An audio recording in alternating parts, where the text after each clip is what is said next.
16 साल की एक लड़की मेरे पास आई। उसके घुटने में दर्द था। वो दर्द से लगभग 7-8 महीने से परेशान थी। जब पहले दर्द हुआ तो उसको एक्सरे किया। एक्सरे में उसके बोन का एक ट्यूमर दिखा। उसकी बायोप्सी कहीं बाहर हुई थी, जिसमें इस ट्यूमर का नाम जायंट सेल ट्यूमर बताया गया।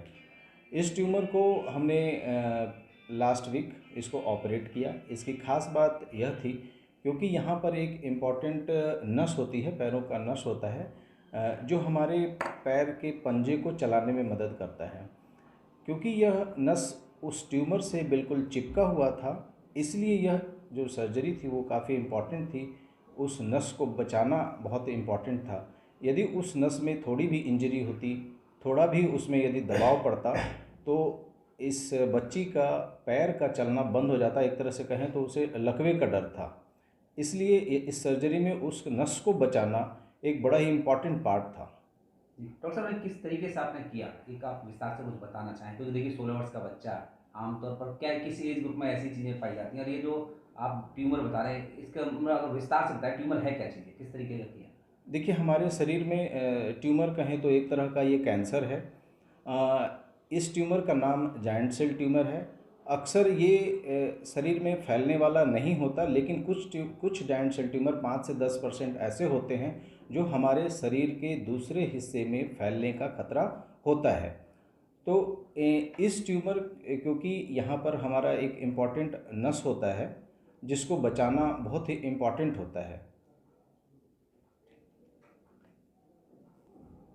डॉक्टर साहब, किस एज ग्रुप में जो आपने ट्यूमर निकाला है, ये इस तरीके की बीमारियाँ ज़्यादा पाई जाती हैं?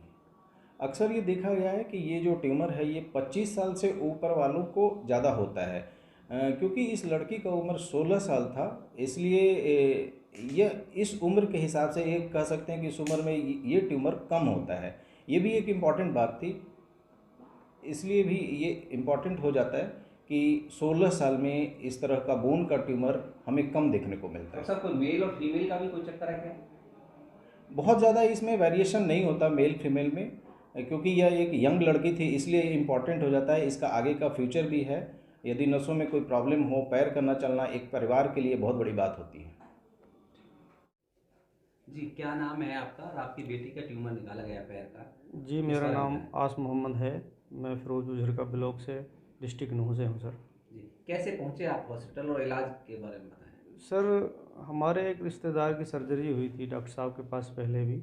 हमने इधर-उधर कई हॉस्पिटलों में दिखाया भी था। तो हमें किसी ने, रिश्तेदार ने सलाह दी कि वहाँ अच्छे डॉक्टर साहब हैं, डॉक्टर राकेश कुमार। तब हम डॉक्टर साहब से मिले आके, और डॉक्टर साहब ने हमारा चेकअप वगैरह करवाया और फिर हमारी बच्ची का इलाज किया। उससे हम बहुत अच्छे से संतुष्ट हैं। ठीक है। अगर पैसे की बात करें, पैसे ज़्यादा लिए क्या हॉस्पिटल नहीं, में? पैसे एकदम नॉर्मल थे। जायज़ पैसे लिए? जायज़ पैसे लिए हैं। मतलब किसी के दबाव में तो नहीं करे नहीं आप? नहीं सर, कोई हम कोई बात। बेटा, क्या नाम है आपका? मुस्कान। बताइए, किस चीज़ का आपका इलाज हुआ और आप संतुष्ट हैं? ट्यूमर का। जी, कहाँ पर है ट्यूमर बेटा? पैर में। तो अब बिल्कुल ठीक है? हाँ।